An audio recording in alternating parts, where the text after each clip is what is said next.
Let's be real for a second. Getting a job rejection email totally stinks. No way around it. But what if I told you there's a way to turn that sting into a huge strategic advantage? Today, we're going to flip the script on how you see the word no and turn it into your next big opportunity. So there it is, that email you've been refreshing your inbox for, the one you've been dreading. Thank you for your interest, but, your stomach just drops. Now your first gut reaction might be to just slam the laptop shut and try to forget the whole thing ever happened. But hold on. What you do in the next few minutes, that can literally change the game for your entire career. It is so tempting to let that self-doubt creep in, right? Or maybe even get a little defensive, thinking they just don't get it. But those reactions, they're poison. They can sabotage your confidence for the next interview, or worse, burn a bridge you might need later. But the strategic reaction? Oh, that's where the magic is. It's about gathering data and building bridges, not putting up walls. And that brings us to the absolute core of this whole idea.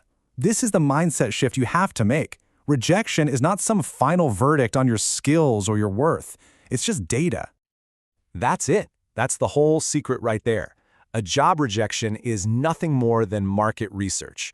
You are gathering intel about the job market, about what a specific company is looking for, and what's happening inside a specific role. It's not personal, it's professional intelligence. Thinking this way really helps depersonalize the whole thing. A lot of the time, the data you're collecting shows that the reason you didn't get the job had nothing to do with you at all. Maybe they needed someone with 10 years of experience, and you have 5. Maybe they had an internal candidate who was basically a shoo-in from the start. See? These are just data points about the company's situation, not a report card on your abilities. So how do we actually put this into practice? Well, it's a simple 2-step process. And the first step is all about you. It's totally internal. Before you even think about hitting reply on that email, your number one job is to protect your confidence. Think about it like this. You basically just got a free consulting session inside a company. Seriously. You learned about their interview process, the kinds of questions they ask, the big challenges they're worried about. That is incredibly valuable intel that makes you so much stronger for your next interview. You didn't fail, you gathered intelligence. All right, step 2. This is the external part, the actual action you're going to take. And honestly, this is the step that almost everybody completely misses. Once you've got your head right, it's time to protect the relationship. Here's a little insider secret for you. Recruiters and hiring managers, they're people.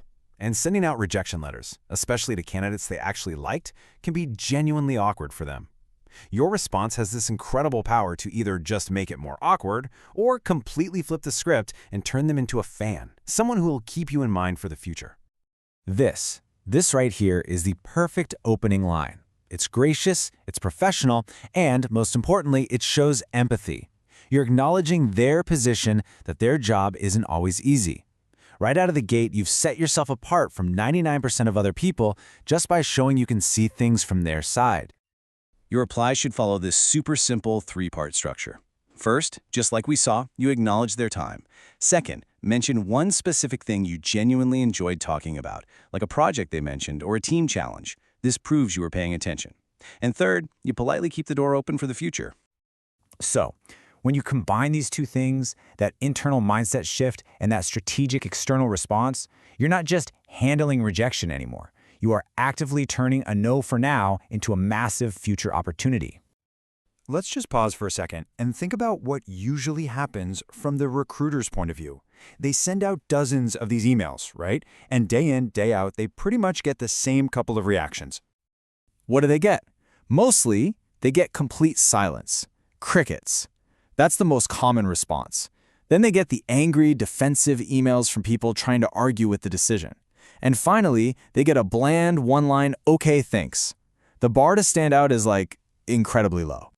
And that's why your response, the one that's thoughtful and gracious and empathetic, is what they'll actually remember. So when another job opens up in 3 or 6 months, a role that's an even better fit for you, whose name do you think is going to pop into their head?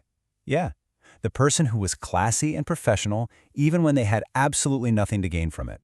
So if you only take one single thing away from this whole explainer, let it be this mantra. Handle the internal stuff first. Know your worth, see it as data. Then, handle the external stuff. Protect that professional connection with grace.